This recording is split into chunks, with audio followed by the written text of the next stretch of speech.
சோதரம் சோதரம் ஆண்டவரே, சோதரம் கர்த்தரே. சேமுக்கு பிள்ளைகள் பிறந்தார்கள்.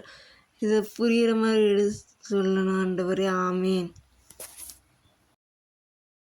நோவாவின் குமாரர் சாம், காம், ஏபேத். 3 பிள்ளைங்க நோவாவுக்கு. சாம் பற்றி நான் இப்போ சொல்கிறேன்.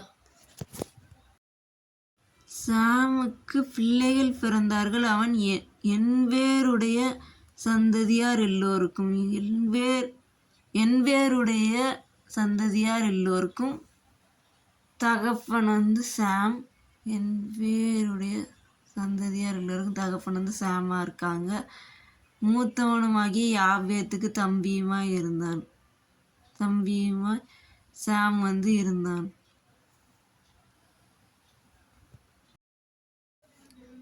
சேமுடைய குமாரர் ஏலாம், அன்சூர், அர்பக்சாத்,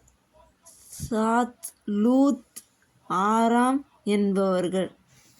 யார்னா சேமுடைய குமாரர் ஏலாம், அன்சூர், அர்பக்சாத், லூத், ஆராம் என்பவர்கள். இவங்கெல்லாம் சேமுடைய குமாரர்கள். ஆரோமுடைய குமாரர் ஊசித், கூல், கேத்தேர், மாஸ் என்பவர்கள் ஆரோமுடைய குமாரர். இவங்களாம் ஆரோமுடைய குமாரர். ஆரோமுடைய குமாரர் ஊசித், கூல், கேத்தேர், மாஸ் என்பவர்கள் ஆரோமுடைய குமாரர். இவங்கெல்லாம் அர்பக்சாத் சால்வை பெற்றான். அர்பக்சாத் சால்வை பெற்றான். சால் என்பேரை பெற்றான். சால் என்பேரை பெற்றான்.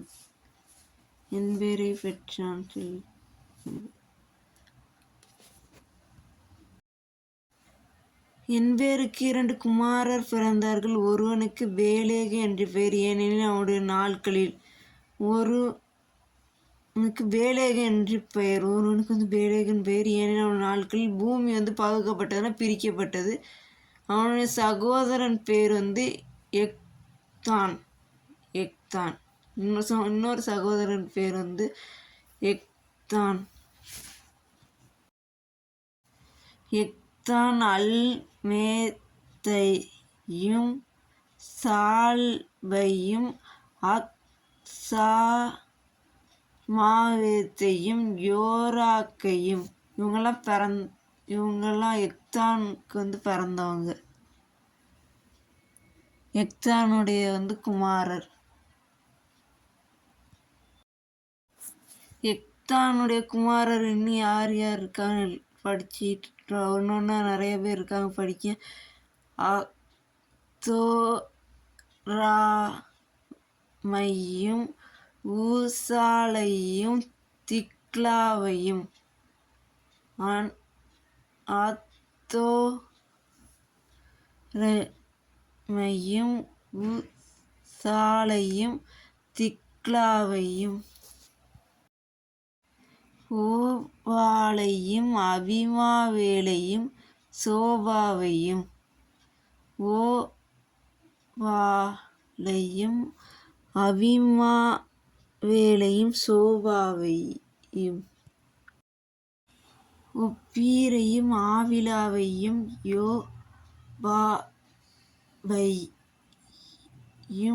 பெற்றான். இவர்கள் அனைவரும் எக்தானுடைய குமாரர். ஒப்பீரையும் ஆவிலாவையும் யோபாபையும் பெற்றான். இவர்கள் எல்லாருமே எக்தானுடைய யாருடைய குமாரர்னா எக்தானுடைய குமாரர் பிறந்தவங்க. இப்போ பாஸ்ட் பேரில் உள்ளவங்க எக்தானுடைய குமாரர்.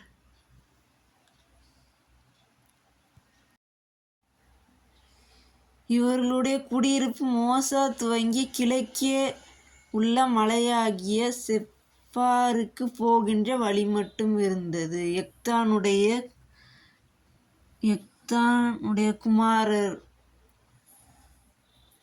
வழி எங்கே இருந்ததுன்னா, அவங்க குடியிருப்பு மோசா துவங்கி கிழக்கே உள்ள மலையாகிய செப்பேருக்கு போகின்ற வழி மட்டும் எக்தானுடைய குமாரர்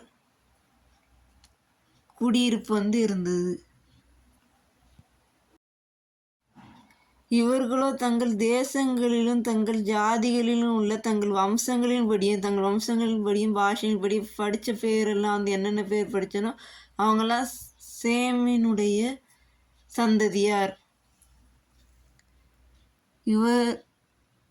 இவர்களோ தங்கள் தேசங்களிலும் தங்கள் ஜாதிகளிலும் உள்ள தங்கள் வம்சங்களின்படியேயும் பாஷைகளின்படியும் படித்த நேம் எல்லாமே சேமினுடைய சந்ததியார். சேமிக்கு பிறந்த குமாரர்களோட பிள்ளைங்களை சந்ததியார்னு சொல்லுவாங்க. தங்கள் ஜாதிகளிலும் உள்ள தங்கள் சந்ததிகளின்படியே நோவாவின் குமாரரின் வம்சங்கள் இவைகளே. ஜலப்பிரளயத்திற்கு பின்பு இவர்களால் பூமியிலே ஜாதிகள் ஜலப்பிரளயத்திற்கு பின்பு இவர்களால் பூமியிலே ஜாதிகள் பிரிந்தன. அப்புறம் பிரிந்தன. நோவாவினுடைய குமாரன் வம்சங்கள் எல்லாமே இவைகள் தான் சொல்றாங்க. சாம் என்பவருடைய சந்ததியாக தகப்பனும் மூத்தவனுமாகிய யாபேத்துக்கு தம்பியுமாக இருந்தான் சொல்லியிருக்காங்க. ஜாதிகளின்படி நோவா பிரிந்தன சந்ததியார் வம்சம் இதான் ஜாதிகளின்படி இருந்தன சொல்லியிருக்காங்க. ஆமீன். ஆத்மாவே கர்த்தரை சோதரி, என் முழு உள்ளமே பரிசுத்த நாமத்தை சோதரி, என் ஆத்மாவே கர்த்தரை சோதரி, கர்த்தர் செய்த சகலவன் மறவாதே. ஆமீன்.